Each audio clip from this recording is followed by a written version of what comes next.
Show and tell. 1. Miss Huntoon hated little Alice. During her time in college, training to be a teacher, Miss Huntoon had worked in a place where she and some of her colleagues had had a wonderful time bullying and teasing a socially awkward and unattractive man. She still remembered it with fondness.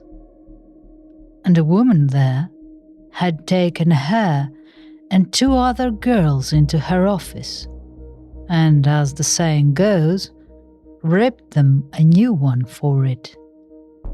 The woman, as supervisor, had told them that they were no better than one of those guys who grab our asses at parties when you don't want him to.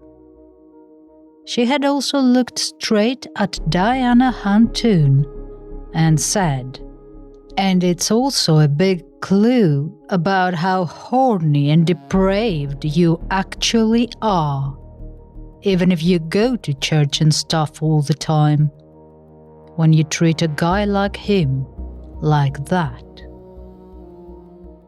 Miss Huntoon was pretty sure Alice was going to grow up and be a rhymes with witch, just like this woman. The kind who ruined everything good in the world and would leave town, going on to disparage the city as being a flyover place. 2.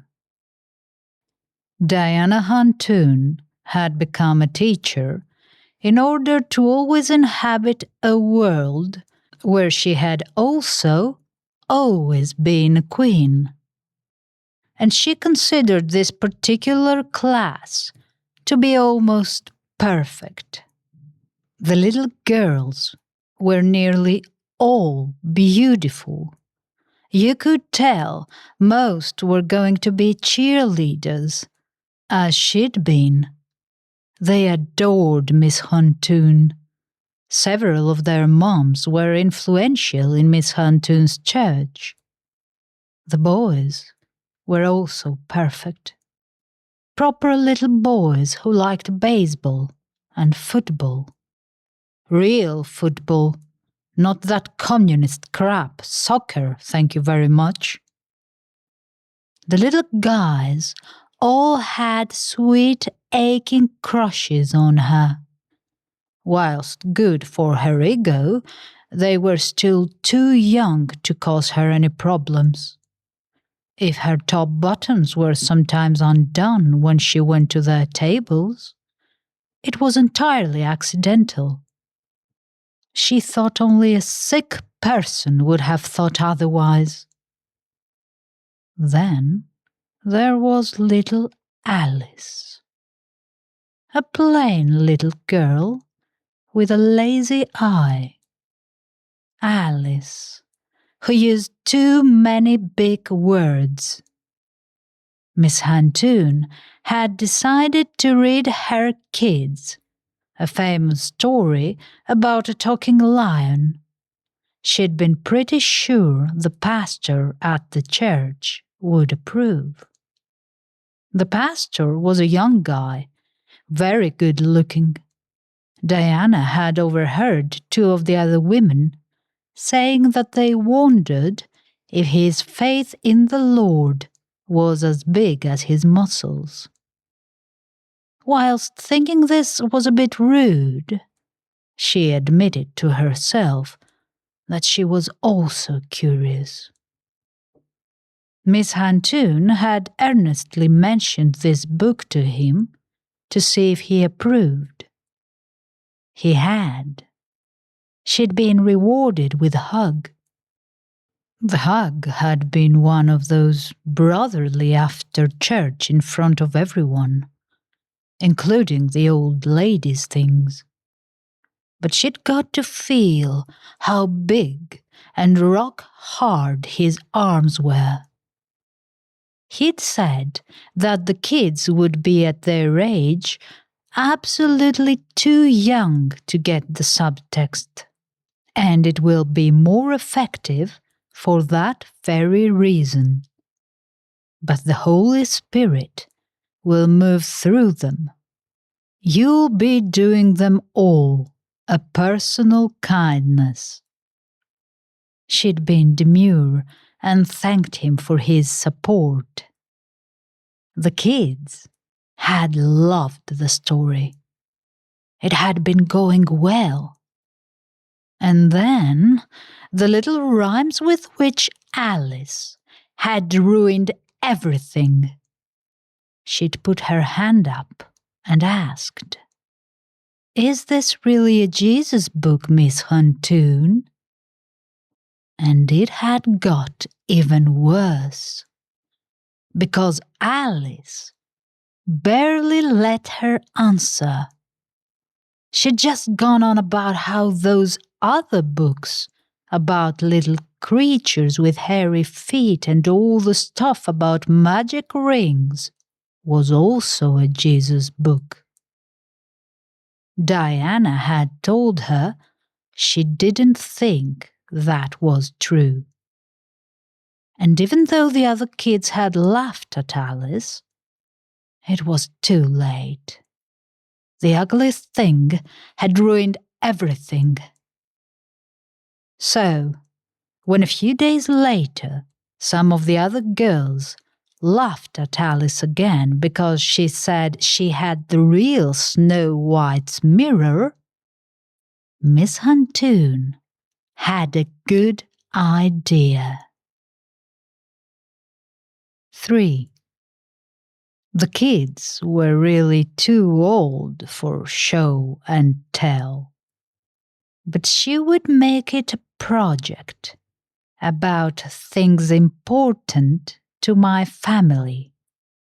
They would enjoy it, precisely because it really still was show and tell. This was a great idea, because she had overheard Alice say that whatever crap object she had was something her great-grandpa had brought back from Germany after the war. The other girls had laughed at her, completely correctly in Diana's opinion, not only because the claim was stupid and childish, but because Alice's father was just a janitor at the local college. One of them had mockingly asked, "Is it one of the dwarf's brooms?" And Alice would produce something and be humiliated. And here was the thing: Miss Huntoon would be doing good, because everything that was wrong with the world was really, at the very core, caused by the people the little Alices of the world grew into. Everything. 4. And on the memorable day had come Alice's turn. Miss Huntoon had arranged it carefully. 2 of the kids who she knew would produce something interesting. Then she called out the little rhymes with which, and little Alice had produced something from her school bag, wrapped in an old brown cloth. A bronze mirror. You could see it was a hand mirror. Old. Very old. The age could be felt. Actually felt. The oldest thing in the city was the courthouse, which was 150 years old. You could go for thousands of miles over the prairie And that was the oldest thing made by human hands. For Diane, that was just fine. Really, really old stuff belonged in museums or on TV. But you could tell this mirror thing was lots older. Lots. It was as if there was a very ancient picture sitting in a modern frame. Quietly, Alice said, "And now the magic words." And she said this: Vipsania, Vipsania, Regina Sanguinis, Regina Sanguinis, Regina Tenebrus, Regina Tenebrus. And the darkness flowed up from the floor like smoke. The Queen of the Vampires stepped out from the tiny space between the walls and the cupboard where stationery was kept. Only Alice could move. But all anybody knew was that she was not among the drained, empty things they later found. Miss Huntoon was at the bottom. And that was today's story. Until our next amusing little tale, Stephen and Naya wish you farewell.